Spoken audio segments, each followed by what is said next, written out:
Dirahmati Allah. Alhamdulillah pada malam ni kita dapat bertemu. Macam kurang malam ni. Ada pergi mana-mana kah? Tak apa. Jadi kita tengok kitab kita. Kita kalau yang saya catat ni di muka surat 88 beberapa dalil daripada ayat Quran. Situ. Kalau Jawi ni, Jawi 88 beberapa dalil daripada ayat Quran. Di bawah tajuk dia sama basar, mendengar dan melihat. Bawah tu. Betul baik. Qala musannifu rahimahullahu taala wa nafa'na bi ulumi fid darain, kata pengarang. Beberapa dalil daripada ayat Quran. Jadi dalil tentang sifat Allah Subhanahu wa taala. Ini Allah Taala bersifat, tuan-tuan. Kita melihat, Allah Taala juga melihat. Kita mendengar, Allah Ta'ala juga mendengar. Tapi apa beza dia, tuan-tuan? Sebutan sama. Beza dia apa? Beza dia yang pertama, Allah Ta'ala, sifat Allah Ta'ala ni azaliyun abadiyun. Tidak ada permulaan, tidak ada pengakhiran. Itu sifat Allah Subhanahu Wa Ta'ala. Tidak ada permulaan, tidak ada pengakhiran. Itu yang pertama. Sifat kita ada permulaan, ada pengakhiran. Yang kedua, sifat kita, sifat Allah Subhanahu Wa Ta'ala berdiri sendiri. Diri sendiri. Jadi ada pada zat Allah. Adapun kita dijadikan. Jadi Allah yang jadikan pada kita. Yang ketiga, sifat Allah Subhanahu Wa Taala ni dia tidak terbatas. Adapun sifat yang ada pada kita terbatas. Sifat kita terbatas, penglihatan kita terbatas, pendengaran kita terbatas. Adapun sifat Allah dia tidak terbatas. Jadi pendek kata, sifat yang ada pada makhluk ni sifat pinjaman lah yang Allah jadikan padanya. Baik, kemudian jadi beberapa dalil pada ayat Quran. Yang pertama, firman Allah Ta'ala surah Al-Mujadalah ayat yang pertama. Al-Mujadilah ataupun Al-Mujadalah. Ini orang perempuan yang datang, dia datang berbahas, dia mengadu pada Nabi SAW. Ayat dia berbunyi, qad sami'a Allahu qawla allati tujadiluka fi zawjiha wa tashtaki ila Allah wallahu yasma'u tahawurakuma innallaha sami'un basir. Sesungguhnya Allah mendengar perkataan perempuan yang bersoal jawab denganmu, wahai Muhammad, mengenai suaminya, sambil ia berdoa dan ia mengadu kepada Allah mengenai perkara yang menyusahkannya. Sedangkan Allah sedia mengetahui perbincangan kamu berdua, kerana sesungguhnya Allah Maha mendengar lagi Maha melihat. Dia nak beritahu apa-apa? Allah Ta'ala mendengar aduan ni. Seorang perempuan yang mengadu pada Nabi SAW, dan Allah Ta'ala dengar. Innallaha sami'un basir. Allah Ta'ala mendengar lagi Maha melihat. Jadi cerita perempuan ni, nama dia Khawlah binti Malik bin Sa'labah ataupun Khawlah bin Sa'labah. Cerita dia mengadu pada Nabi SAW berkenaan dengan suami dia. Suami dia telah menziharkan dia. Tuan-tuan pernah dengar zihar? Zihar ni dosa besar. Zihar dalam masa Arab jahiliah dulu, dia dianggap cerai. Dia cakap macam ni. Dia cakap kat bini dia, suami cakap kat isteri, anti alayya ka zahri ummi. Kamu bagiku seperti belakang ibuku. Belakang tubuh. Kamu bagiku ataupun kamu ke atasku seperti belakang ibuku. Maksud dia apa?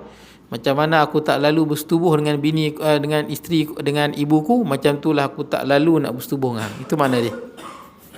Dia menyamakan isteri dengan apa? Isteri dengan ibu ataupun mahram dia yang dia tak boleh kahwin. Seperti anak ke, seperti kakak ke, macam tu, zihar. Jadi orang Arab ni, kalau dulu-dulu dia sebut macam tu, itu tanda dia bercerai. Orang Arab dulu. Bila sebut macam tu, anti alayya ka zahri ummi, maksud kamu bagi diriku ke atasku macam belakang ibuku. Aku tak lalu, seperti mana aku tak mau bersetubuh dengan ibuku, macam tu aku tak mau hubungan. Kalau dulu cerai. Bila datang Islam, dia tak anggap cerai, dia anggap itu satu dosa. Yang mana bila suami sebut lagu tu, suami nak bersama dengan isteri dia balik, dia kena bayar kifarah dulu. Dan dia termasuk dosa besar. Jadi ceritanya Khawlah ni binti Sa'labah ni, dia bergaduh dengan suami dia bergaduh lah seorang lelaki daripada Aus bin Samit. Adalah isu-isu kecil. Suami dia marah kat dia, suami dia kata kat dia, hang ni bagiku macam belakang ibuku. Kemudian suami dia pun terus keluar. Bila malam suami dia balik, suami dia nak bersama dengan isteri dia, nak bersetubuh. Jadi Khawlah kata tak boleh lah sebab dah zihar kan. Maka Khawlah mengadu pada Nabi SAW isu-isu ni. Dia pasal apa dia mengadu? Pasal dia kata kalau pertama dia mengadu pada Nabi dah tak ada keluarga. Kalau dia bercerai dengan suami dia ambil dia anak-anak dia yang kecil, anak-anak dia akan tersia-sia, siapa nak bela. Tapi kalau dia yang ambil anak-anak dia pula tak ada pendapatan, dia miskin. Itu yang dia mengadu pada Nabi SAW. Macam mana nak selesai keadaan dia? Dia nak tinggal suami dia pun tak ada duit, dia pun tak ada tempat nak mengadu. Nak bersama dengan suami dia telah zihar dia. Jadi tuan-tuan kena faham, zihar ni payah nak berlaku dalam masyarakat Melayu ni tuan. Payah. Tapi di TikTok ni banyak orang cerita bukan TikTok. Kalau kita kata hang ni cantik macam mak aku lah, itu bukan zihar. Bukan. Itu kita sebut, bukan kita nak mengharamkan isteri kita pada kita, betul tak? Kita nak kata rupa dia cantik macam, kita nak puji dia, betul tak? Hidung macam hidung mak lah, macam mak saya. Itu bukan zihar. Zihar ni kalau dia ada lafaz soreh, dia ada lafaz kinayah. Lafaz soreh macam itulah. Anti alayya ka zahri ummi, itu soreh, kamu bagi diriku seperti belakang ibuku. Tapi kalau dia sebut lafaz kinayah, kamu ke atasku seperti ibuku, itu kinayah. Dia tak sebut belakang, kinayah. Dia kinayah, dia kena ada niat dulu. Macam kita, kalau orang dia halau isteri dia, hampir balik rumah mak ang, tak semestinya cerai, betul tak? Tapi kalau masa dia sebut tu dia ada niat cerai, jatuhlah talak. Baru jatuh talak apabila dia ada niat. Sebab itu dia panggil lafaz kinayah. Termasuk juga lafaz kinayah yang type dalam mesej ni, type kat WhatsApp kan. Type kat WhatsApp, aku ceraikan engkau, ditulis kan kat isteri dia, aku ceraikan engkau. Walaupun ditulis macam tu, aku ceraikan engkau, tulisan di WhatsApp dianggap lafaz kinayah. Saya dia bukan lafaz macam ni. Boleh lah. Tapi kalau telefon bukan kinayah, memang soreh. Telah dia cakap kinayah, dia tulis, masa dia tulis tu. Jadi hakim akan tanya ada niat tak? Dia kata tak ada niat pun, saya ugut dia je bagi dia takut. Hakim kena pegang pandangan suami lah, tak jatuhlah talak tu. Tapi jangan main lah bab-bab ni tuan-tuan, bab talak ni. Jadi tak apalah, dipendekkan ceritanya, bila dia mengadu pada Nabi SAW, itulah turun ayat ni. Dia dah berjanji dia tak mau pulang pada suami dia selagi mana tak turun ayat Quran tentang dia dengan suami dia. Macam mana? Suami dia tak boleh bersama dengan dia dah telah menzihar. Sebelum saya lupa lagi tuan-tuan, sama juga kalau tuan-tuan sebut tentang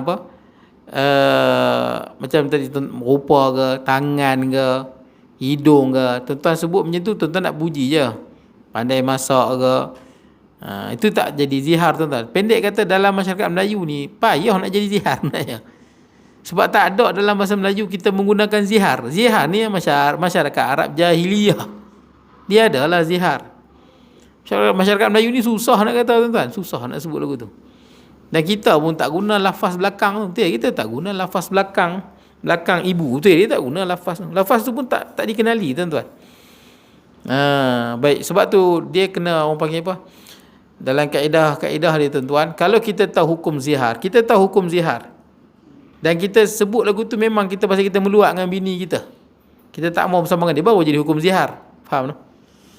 Kalau kita tahu sungguh sebutan dia, kamu haram bagiku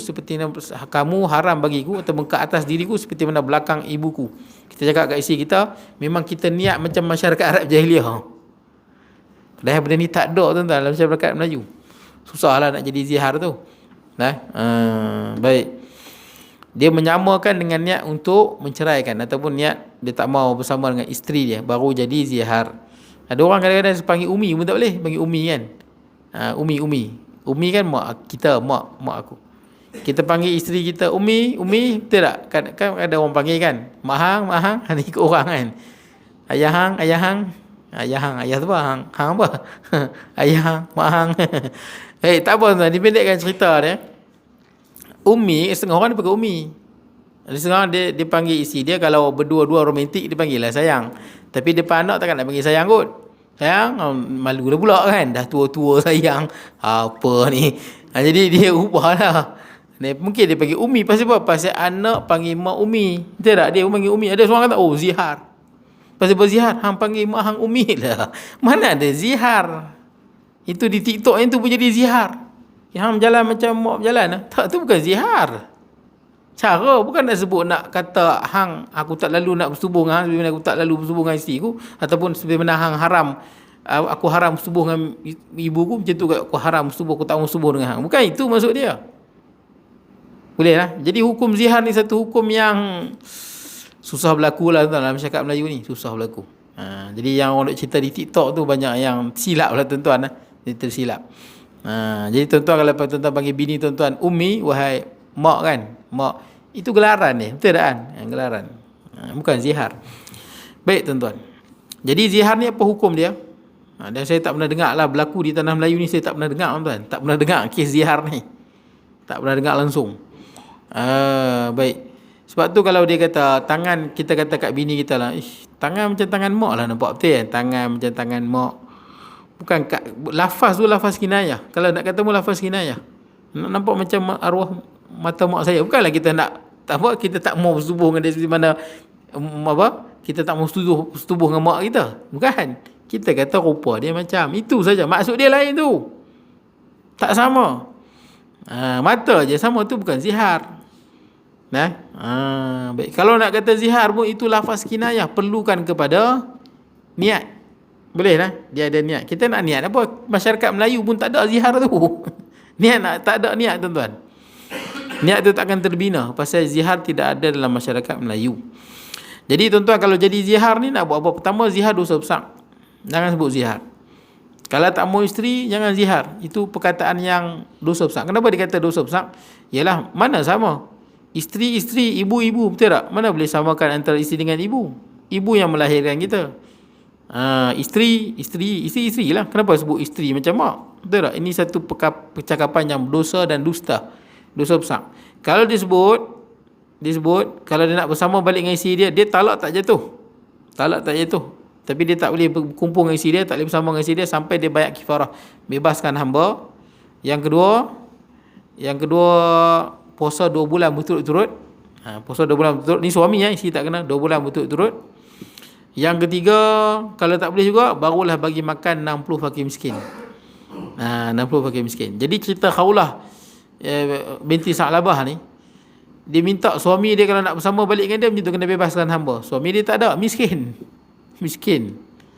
Kemudian minta kalau tak boleh, puasalah 2 bulan berturut-turut. Kemudian kata dia, suami dia dah tua, tak larat. Dah tua mana larat? Tak larat pun tuan-tuan, gitulah. Apa dah hubungan suami isteri, larat lagi. Tak larat. Tapi ini cerita dalam sebut tuan-tuan. Baik. Jadi tuan-tuan, dia kata dah tua, mana dia mampu nak puasa 2 bulan berturut-turut. Puasa 2 bulan ni, 60 hari ni, dia tak boleh miss. Puasa sampai hari yang ke-55 demam, tak boleh puasa. Kena ulang balik. Penat tu, penat. Baik. Itu yang kedua. Kalau tak mampu juga, barulah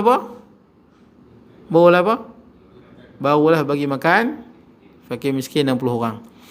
Kemudian nak bagi makan pun laki dia miskin, tak ada apa. Laki dia yang nama Aus bin Samit miskin, apa pun tak ada. Jadi apa yang lain nak buat apa? Semua tak boleh. Nak bebaskan hamba pun tak ada duit. Nak puasa pun tak larat, dah tua. Yang ketiga nak bagi makan fakir miskin pun tak ada. Maka Nabi sedekahkan pada dia. Nabi bagi kurma, macam satu bakul itulah, satu keranjang. Lepas tu Aisyah radhiyallahu anha juga bagi kat siapa? Bagi kat isteri dia. Bagi dekat isteri dia. Lepas tu isteri dia buat apa? Isteri dia sedekahkan kepada suami dia. Bagi kat suami dia lah. Pasal apa sedekah kat suami dia, tak sedekah kat orang lain? Pasal suami dia miskin. Nampak? Jadi dapat kat dia, tuan-tuan, dapat kat dia. Pasal dia miskin, memang dia layak dia miskin.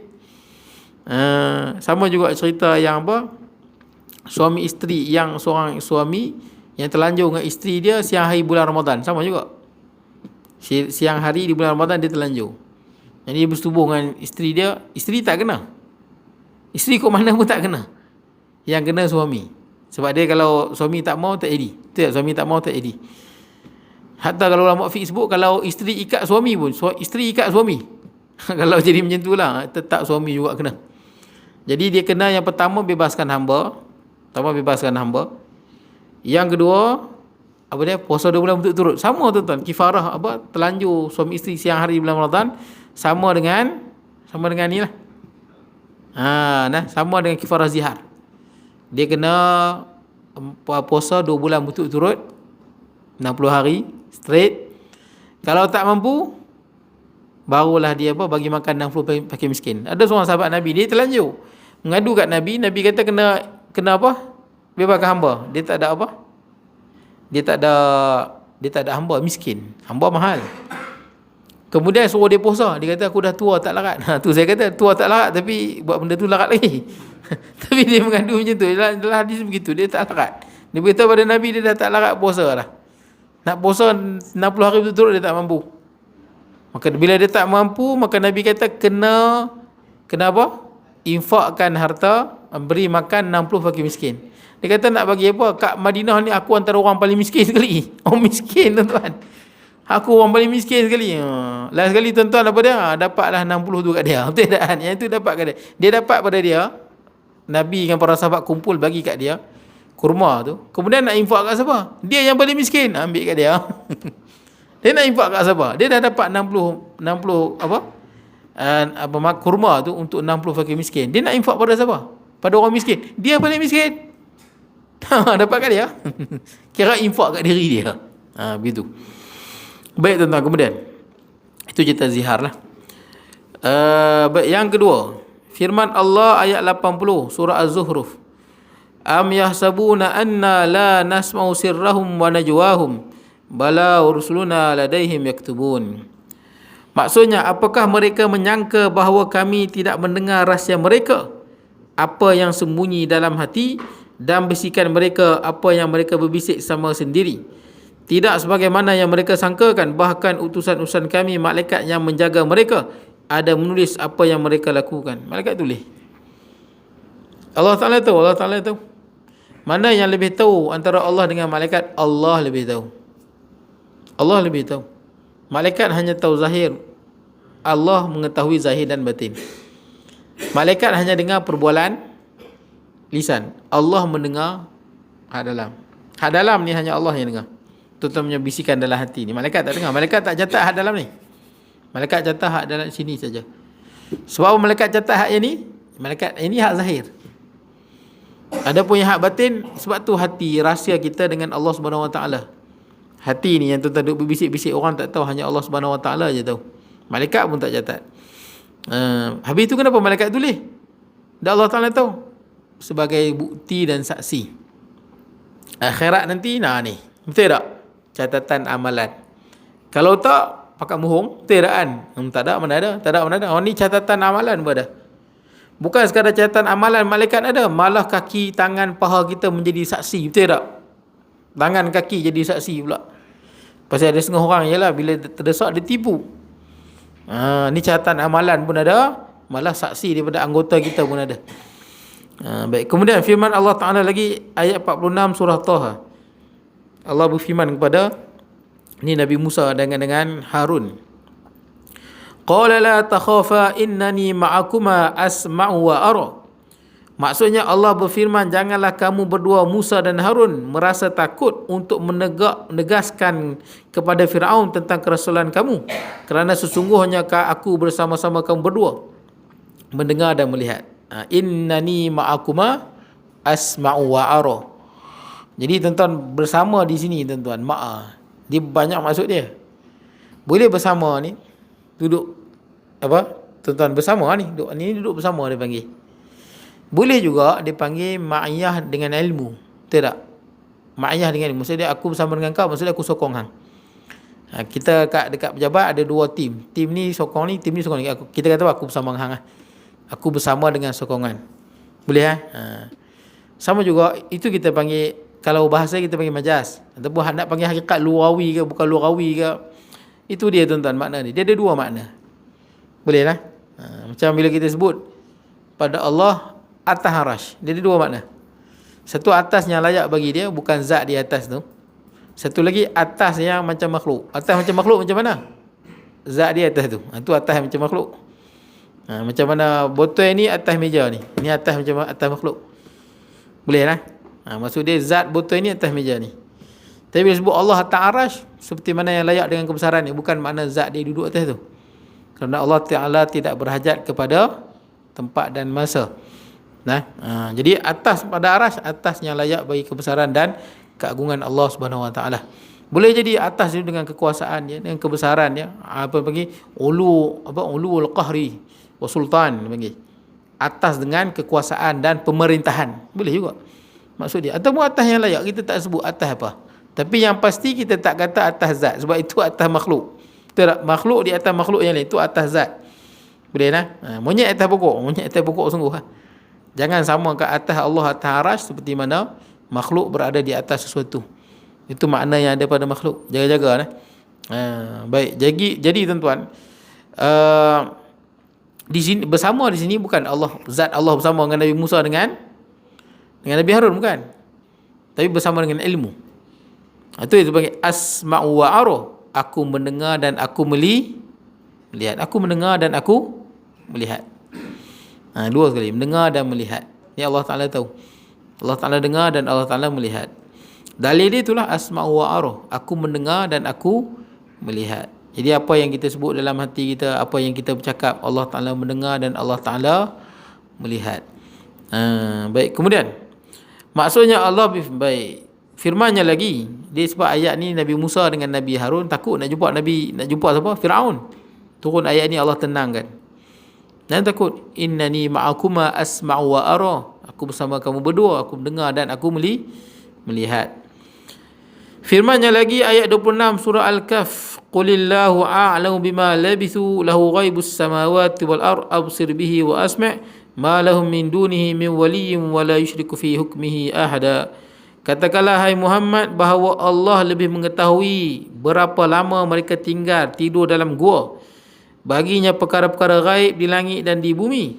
Terang sesungguhnya penglihatannya dan jelas sesungguhnya pendengarannya terhadap segala-galanya. Tidak ada bagi penduduk langit dan tidak bumi pengurus selain daripadanya. Dan tidak menjadikan siapa pun masuk campur dalam hukumnya. Disebut itu benda absir bihi wa asma', terang sungguh penglihatannya dan jelas sungguh pendengarannya. Ini Allah Subhanahu Wa Ta'ala.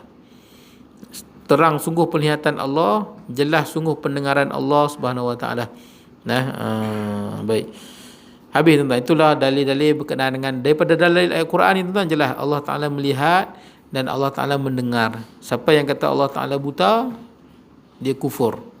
Siapa kata Allah Ta'ala pekak, kufur. Batal akidah dia.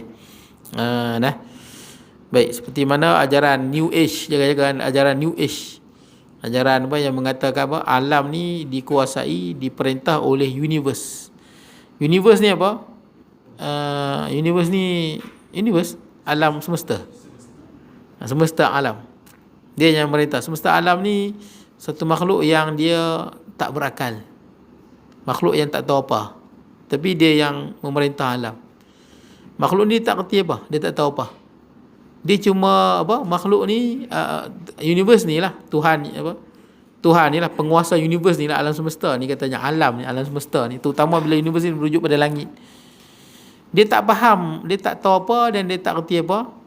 Cuma dia akan berinteraksi dengan tuan-tuan, bertindak balas berdasarkan gelombang-gelombang yang tuan-tuan hasilkan. Macam tu. Kalau tuan-tuan selalu sebut benda yang baik, dia bagi tuan-tuan benda baik. Kalau tuan-tuan selalu sebut benda yang buruk, dia bagi tuan-tuan benda buruk. Pasal apa? Pasal dia tak tahu apa. Ikut gelombang tuan-tuan. Ajaran ni nampak satu sudut nampak macam bagus, sebab dia mengajak apa? Dia mengajak supaya kita ni sentiasa positif, cakap yang baik-baik, jangan cakap buruk-buruk. Jangan cakap benda-benda yang yang tak elok mati dan sebagainya. Sebab apa? Dia alam ni dia tak tahu apa. Universe ni dia jahil. Orang yang ikut ajaran New Age ni memang dia boleh berubah akhlak dia. Dia selalu berpositif, cakap baik-baik. Pasal apa? Pasal dia yakin alam berinteraksi dia dengan tu. Yang sesat dia tahu mana? Akhlak bagus itu bagus. Betul tak? Ada orang kadang-kadang dia dia berakhlak mulia. Pasal apa? Dia yakin Nabi Isa akan ampunkan dia, masukkan ke dalam syurga. Itu sesat kepercayaan tu. Betul tak? Pasal Nabi Isa bukan Tuhan. Tapi berakhlak baik itu bagus, tapi keimanan tu salah. Dia berakhlak mulia. Orang yang ikut New Age ni, gerakan New Age, gerakan hak baru ni, dia bagus.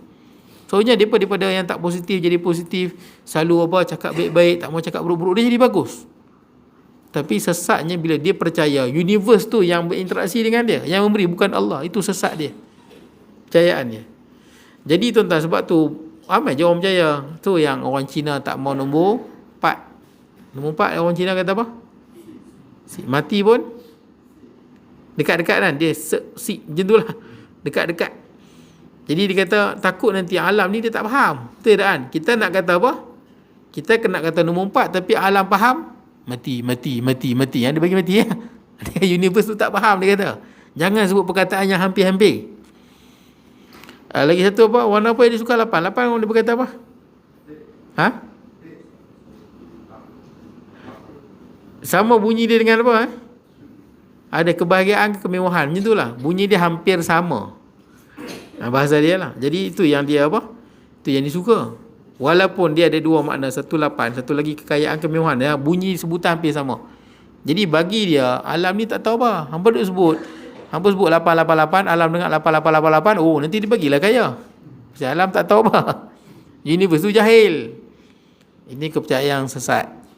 Nah, jangan percaya pada benda tu. Yang bagi semua Allah Ta'ala, tuan. Betul tak? Memang kita bersangka baik kerana Allah Ta'ala suruh bersangka baik. Betul tak? Kita berdoa kerana Allah Ta'ala suruh berdoa. Bukan alam ni diperintah oleh universe yang tak tahu apa. Siapa yang percaya lagu tu boleh batal akidah dia. Baik, kita tengok yang ketujuh. Kalam Allah berkata-kata. Allah bertitah menyampaikan perintah dan larangannya, menyampaikan janji-janji balasan baik dan janji-janji balasan siksa. Ia bertitah dengan kalamnya yang azali dan sedia kala. Tiada menyerupai sebarang percakapan makhluk. Tuan-tuan, ini antara benda yang sangat rumit. Sehingga ilmu akidah dipanggil ilmu kalam. Kenapa panggil ilmu kalam? Dia rumit perbahasan ni. Sebab kalam Allah, Allah tak sama dengan makhluk. Quran sebut. Makhluk bercakap macam mana? Kita ada masa kan? Orang cakap, kita dengar. Lepas dia cakap, kita balas. Betul tak? Itu cakap kita. Saya tanya tuan-tuan, tuan-tuan balas. Nanti tuan-tuan tanya saya balas. Itu cara kita bercakap. Adakah Allah Ta'ala bercakap macam tu? Sebab dalam Quran kata laisa kamitslihi syai'un wa huwas samiul basir. Sebab tu ilmu akidah juga dipanggil ilmu kalam. Ilmu yang bicara tentang kalam Allah yang rumit. Sampai hari ni perbahasan tak habis, tuan-tuan. Tak habis perbahasan tentang kalam, sifat kalam ni. Tapi kita tengok yang ni yang disebut dalam kitab kita ni. Kalam Allah azali, maksud dia kalam Allah ni sedia kala, tidak ada permulaan. Kalam Al-Quran tu tidak ada permulaan. Tapi nak fikir macam mana tak ada permulaan tu? Sedangkan kalam Allah ini dia berlaku apa? Bila kita turun ayat Quran berdasarkan situasi. Betul tak? Turun situasi tadi turun kalam Allah. Situasi ini turun kalam Allah. Jadi seolah-olah kalam Allah ni dia terikat dengan masa dan term, terikat dengan masa, betul tak? Cakap, diam, cakap, diam, cakap, diam, cakap, diam, cakap. Macam kalam manusia. Adakah kalam Allah macam tu? Jadi macam mana kita nak letak laisa kamitslihi syai'? Kalam macam tu. Allah Ta'ala tak sama dengan makhluk. Nanti kita tengok. Kalam Allah azali. Maksudnya Al-Quran. Al-Quran azali. Dia bukan muhdas. Banyak, tuan-tuan, nukilan daripada ulama salaf. Siapa kata Quran itu muhdasin, baru. Baru pada kita. Kita tak pernah dengar kalam Allah baru pada kita. Bukan baru pada zat Allah. Ada orang yang sesat, tuan-tuan, dia sebut apa? Kalam Allah itu baru pada zat. Satu benda yang cukup bahaya. Ni benda falsafah, tuan-tuan. Macam kita lah. Kita tak cakap, lepas tu kita cakap. Tidak kan? Sekarang ni tak cakap, lepas tu kita cakap. Benda tu baru pada kita. Percakapan yang akan datang tu baru pada zat kita, pada tubuh badan kita. Allah bukan begitu. Zat Allah, kalam Allah, dia azali. Tidak ada permulaan. Sedia kala. Kemudian, macam mana boleh jadi macam tu? Kerana Allah tak terikat dengan masa. Boleh ya? Jadi tuan-tuan tak boleh kata macam mana Allah Ta'ala apa, kalam Allah Ta'ala berkata-kata apa, benda yang belum terjadi. Kita ingat balik waktu penurunan Al-Quran, ingat tak? Quran tu turun semua, betul tak? Turun semua daripada apa? Daripada Arash, daripada Baitul Izz, daripada apa? Lauh Mahfuz turun ke Baitul Izzah, turun semua. Dia turun semua. Jadi macam mana turun semua? Sedangkan Quran turun berdasarkan peristiwa, betul tak? Macam tadi orang perempuan tu mengadu pada Nabi. Orang tanya kat Nabi, yas'alunaka anil ahillah, tanya tentang bulan. Yas'alu anil apa? Wa yas'alunaka anil yatama, tanya berkenaan dengan anak yatim. Wa yas'alunaka wa yastaftunaka fin nisa, tanya berkenaan dengan orang perempuan. Baru ayat tu turun. Tapi sebelum Nabi diutuskan, Quran dah turun dah. Kerana Allah tak terikat dengan masa. Allah mengetahui yang akan berlaku dulu, kini dan selamanya. Allah Ta'ala tahu dah semua, tuan-tuan.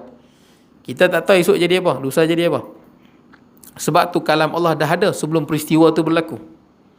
Jelas kalam Allah, kerana Allah Ta'ala beyond the time and beyond the space. Allah Ta'ala tidak terikat dengan masa dan tempat. Tak apa, saya cuba ringkaskan, tuan-tuan. Tapi tuan-tuan percaya gitulah. Kalam Allah dia azali. Tak sama dengan, itulah beza dengan kita. Kalau kita tak, kalam kita baharu, muhdath, itu manusia, baru pada zat kita. Ni saya diam. Okey, saya cakap. Yang saya cakap ni baru pada zat kita. Bukan begitu kalam Allah Subhanahu Wa Taala. Kalau begitu apa beza laisa kamitslihi syai' wa huwas samiul basir? Kita letak mana ayat ni? Baik, sebab tu dia perbahasan dia panjang. Baik, kemudian tiada menyerupai sebarang percakapan makhluk. Tak sama. Pasal apa? Bahkan kita sebut, Quran sebut laisa kamitslihi syai' wa huwas samiul basir. Tak sama. Kalamnya bukan nada yang tercetus dari hembusan dan getaran udara macam kita. Kan kita cakap dia udara kan? Udara, lidah, getaran, keluarlah suara. Suara Allah bukan macam tu. Jadi macam mana? Saya tahu tuan-tuan, laisa kamitslihi syai'. Allah Ta'ala tak sama dengan apa-apa. Allah Ta'ala tak sama dengan makhluk dia. Kalau Allah Ta'ala sama dengan makhluk, apa beza Tuhan dengan yang pencipta dengan yang dicipta? Angin tu makhluk. Adakah Allah Ta'ala berhajat pada angin untuk bercakap? Nampak? Tuan-tuan kalau tak ada angin boleh bercakap ke? Tak boleh cakap. Betul tak? Ada angin keluar. Tuan-tuan cakap angin keluar. Angin keluar. Adakah Allah Ta'ala berhajat pada angin untuk bercakap? Hasya lillah, subhanallah. Tak. Allah Ta'ala tak sama dengan makhluk. Kita berhajat pada lidah. Allah Ta'ala berhajat pada lidah ke? Ulama tak sebut berhajat pada lidah. Tak berhajat pada gigi. Tuan-tuan kalau gigi tak ada, lain sikit tak bercakap? Lain. Terutama bila tuan-tuan baca ayat Quran. Sebab perkataan Arab ada yang makhraj jadi gigi kan. Bila tak ada gigi tu, imam-imam kalau dia dah tua, gigi dah tak ada, gigi palsu tak nak buat, memang dia baca semuanya dia lari, tuan-tuan. Dia tergelincir, dia punya apa? Makhraj dia tergelincir, tuan-tuan.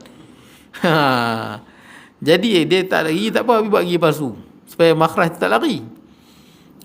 Jadi tuan-tuan, adakah Allah Ta'ala berhajat pada gigi? Berhajat pada anak tekak? Berhajat pada lidah? Lah, orang tak sebut macam ni, tuan-tuan. Jangan samakan Allah dengan makhluk. Macam tadi saya kata Allah Ta'ala atas arasy, seperti mana yang layak dengan kebesaran dan keagungan. Jangan kata atas tu zat dia seketui, seolah-olah dia lepak atas tu. Sesuai, tuan-tuan. Allah buat apa? Allah ada duduk atas arasy, duduk rehat je. Kita tak sebut lagu tu. Walaupun saya tak kata rehat, tapi makna dia gitu. Betul tak? Macam orang Yahudi sebut. Allah Ta'ala jadikan langit dan bumi 7 hari. Kemudian apa? Allah Ta'ala berehat. Dan ni Allah Ta'ala buat apa? Allah Ta'ala berehat. Dan ni Allah Ta'ala buat apa, tuan-tuan? Allah Ta'ala berehat. Lah, kita tak kata lagu tu. Allah Ta'ala tidak terikat dengan masa sekarang, dulu, kini dan selamanya. Masa tu makhluk Allah, Allah Ta'ala tak terikat dengan dia. Tuan-tuan boleh fikir. Tuan-tuan pun tak boleh fikir. Allah beyond. Allah Ta'ala tak berhajat, tuan-tuan. Sebab tu orang kalau kata, bila sebut Allah atas arasy, jangan atas tu macam atas makhluk saya kata. Macam monyet atas pokok. Jangan. Atas yang layak bagi kebesaran. Jadi kalau tuan-tuan kata atas Allah itu zat dia atas tu, apa beza atas Allah dengan atasnya makhluk? Arasy makhluk. Betul tak? Arasy makhluk. Adakah arasy pun qadim juga? Kemudian jadi isu lagi. Allah Ta'ala, kalau kita kata zat, sedangkan Nabi tak sebut zat. Betul tak? Nabi tak sebut zat. Hadis tak sebut. Jangan pergi tambah-tambah pandai-pandai. Jangan sebut zat. Atas yang layak bagi kebesaran dan keagungan. Cukup, berhenti. Jangan jadi banyak. Ada orang kata atas, kita kata, nanti jadi tanya pula, oh zat dia betul-betul. Zat Allah sentuh dah arasy. Dia jadi soalan. Betul tak? Sentuh arasy tak macam Dr. Kursi? Tak sentuh, dia tak menyentuh. Maksud dia ada jarak lah antara Allah dengan arasy, ada ruang kosong lah. Mula jadi fikir pula, ada jarak pula. Oh, maksud dia ada ruang lagi di atas arasy tu. Jangan sebut lagu tu. Cukup sekadar Allah Ta'ala dua jawapan. Allah mawjudun bila makan, Allah wujud tidak bertempat. Tak ada orang kata Allah Ta'ala bertempat. Ataupun Allah Ta'ala atas aras seperti mana yang layak dengan kebesaran dan keagungannya. Boleh lah gitu. Jangan ada seketui atas tu. Jangan. Itu hang punya kepemikiran, bukan nas. Hang punya kepikiran. Nah, kemudian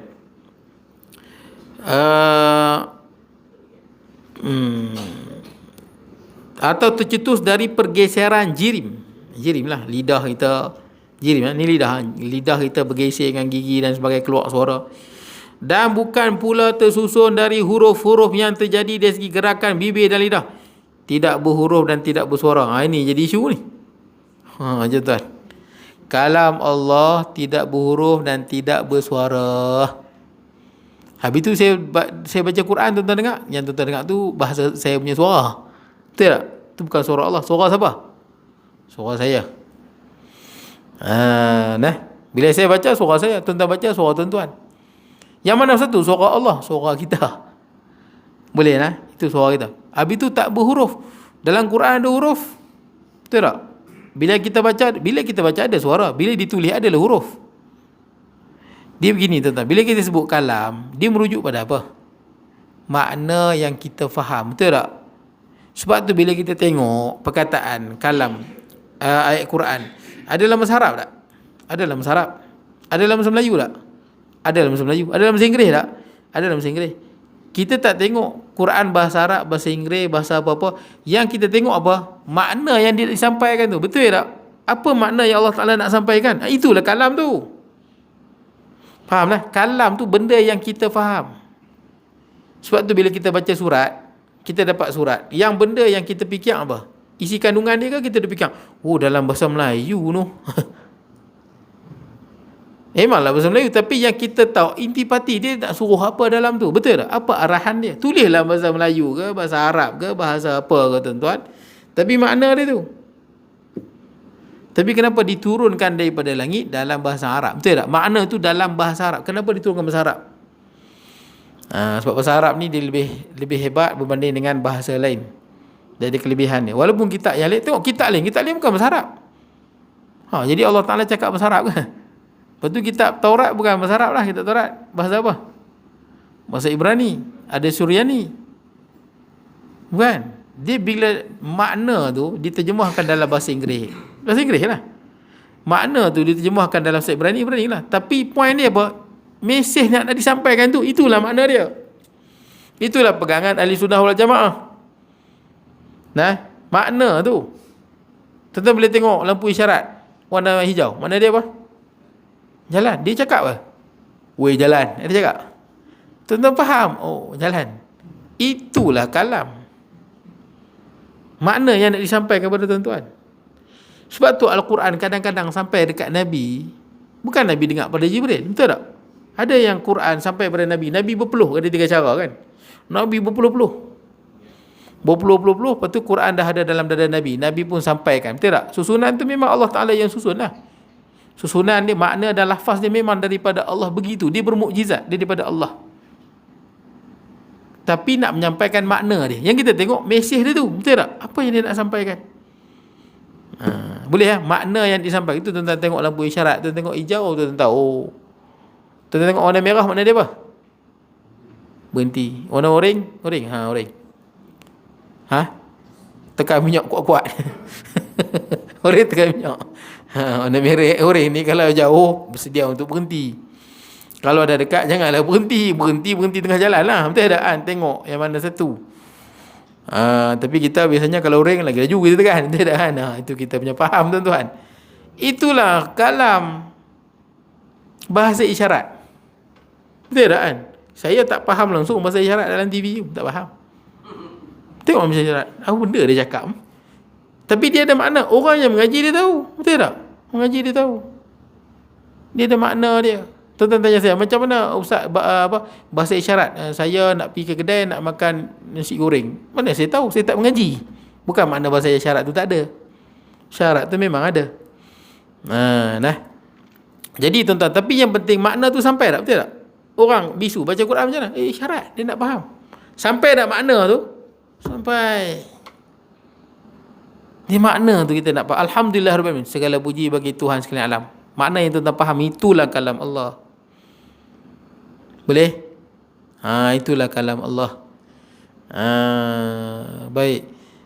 Apatah lagi bila kita baca dalam Al-Quran, ada macam gambaran Nabi Musa yang bercakap. Betul tak?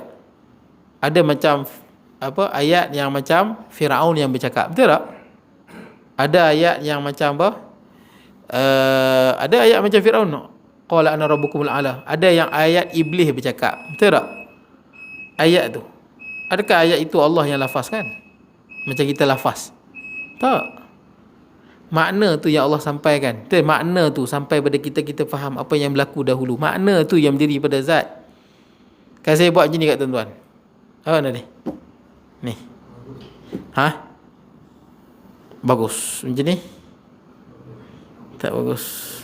Ada orang dia guna isyarat mencarut. Betul tak kan? Kita tengok kita marah. Macam ni nak berlumbuk. Betul tak kan? Yang ni makan, betul tak kan? Makan. Kita faham bersyarat makan, kita tahu betul tak kan? Makan. Makna tu lah kalam. Betul tak? Ada orang tuan-tuan dia punya sensitif lah. Sampai mazhab tu qadim. Ini dah mengarut sangat tuan-tuan. Qadim tahu? Qadim tidak ada permulaan. Mana? Mazhab ada permulaan. Mazhab Al-Quran kan? Baru kita cetakkan semula. Dia ada permulaan. Bila tuan-tuan baca Quran, sat baca, sat tak baca, tuan-tuan baca, mulut tuan-tuan tu baharu. Betul tak? Yang tuan-tuan baca tu baharu. Tuan-tuan baca, dia nisbah pada tuan-tuan. Tapi makna tu, makna dia qadim. Makna yang ada daripada Al-Quran tu qadim. Itu yang jadi isu tuan-tuan. Kadang orang bergaduh. Nabi Musa bercakap dengan Allah macam mana? Yang hampir fikir Nabi Musa bercakap macam Nabi Musa bercakap dengan kawan dia, apa? Bila Allah khabarkan laisa kamitslihi syai', situ dah menjadi dalil hang tak boleh samakan Nabi Musa bercakap dengan Allah macam bercakap dengan kita. Betul tak? Apa nikmatnya Nabi Musa bercakap dengan Allah dengan dia bercakap dengan orang lain? Kan sama. Melihat Allah tidak berarah, tidak bertempat. Tuan-tuan tak boleh fikir kan? Fikir mana nak fikir? Memang tak boleh fikir pun. Tunggu kiamat nanti kita tahulah macam mana melihat Allah yang tidak bertempat. Betul tak kan? Bukan di alam, di dalam alam, bukan di luar alam. Barulah kita tahu nikmat dia lagu mana. Akal kita bukan mampu fikir pun. Tak mampu pun nak fikir. Banyaklah tuan-tuan. Macam saya sebut kat tuan-tuan, kalau tuan-tuan balik tuan balik pada zaman dulu. Betul tak? Balik zaman dulu. 300 tahun lepas.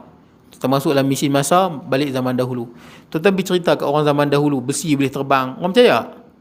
Gila, besi mana boleh terbang? Kapal terbang besi? Dulu mana ada hukum fizik lah, apa benda tekanan, imbangan. Tak ada benda-benda ni, kiraan-kiraan dia. Orang takkan percaya. Kita balik 300 tahun dahulu, kita cerita. Zaman kami, 2023, duduk dekat Malaysia, boleh sembang dengan orang yang duduk kat Amerika tau. Boleh tengok muka dia lagi. Dia boleh tengok aku, boleh tengok dia. Dia percaya? Orang dulu percaya ke? Mana dia nak boleh fikir? Pasal baru tahu ada gelombang hantar ke langit, isyarat telefon lah, apa benda tuan-tuan. Benda tu tak ada. Apatah lagi akhirat tuan-tuan. Sebab tu bila kata Allah Ta'ala tidak bergerak, tidak diam, itu beyond comprehension. Kita tak mampu fikir. Bukan contradiction. Baik tuan-tuan. Kemudian saya habiskan kita dah ni tuan-tuan. Saya habis baca ini. Kitab Al-Quran, Taurat, Zabur adalah himpunan kalam Allah yang diturunkan kepada Rasul-Rasulnya alaihissalam. Walaupun Quran itu dapat dibaca dengan lidah, dapat ditulis pada lembaran kertas dan dapat dihafal dalam hati, namun ialah kalam Allah yang qadim, yang tersirat di sebalik bacaannya. Itu kita kata makna tu, tersirat di sebalik bacaan. Tulisan dan hafalan itulah yang dimaksudkan dengan kalam Allah yang tidak berhuruf bersuara dahulu dan kemudian. Nabi Musa mendengar kalam Allah tanpa huruf dan suara, sebagaimana orang abrar dapat melihat Allah di akhirat kelak tanpa kaifiat atau cara yang dapat digambarkan. Sifat kalam bertakluk kepada perkara-perkara yang wajib, mustahil dan harus, bagaimana takluk sifat ilmu juga, tapi tugasnya menunjukkan dilalah. Takluk ni maksud dia, sifat kalam, takluk dia berfungsi pada apa? Jadi Allah menjelaskan. Dengan kalam Allah, Allah menjelaskan apa? Menjelaskan sesuatu yang mustahil. Tak, contohnya ada dua Tuhan. Kan dalam Quran sebut mustahil ada dua Tuhan. Yang wajib, yang harus apa? Dalam Quran Allah Ta'ala sebut Allah menjadikan langit dan bumi. Itu benda yang harus, mumkinat. Dan takluk pada takluk sifat ilmu juga, tapi tugasnya menunjukkan. Sama dengan takluk sifat ilmu. Sama tuan-tuan. Tapi tugasnya menunjukkan dilalah, fungsi lah tuan-tuan. Bahasanya kita kata fungsi lah. Tentang apa fungsi sifat mendengar?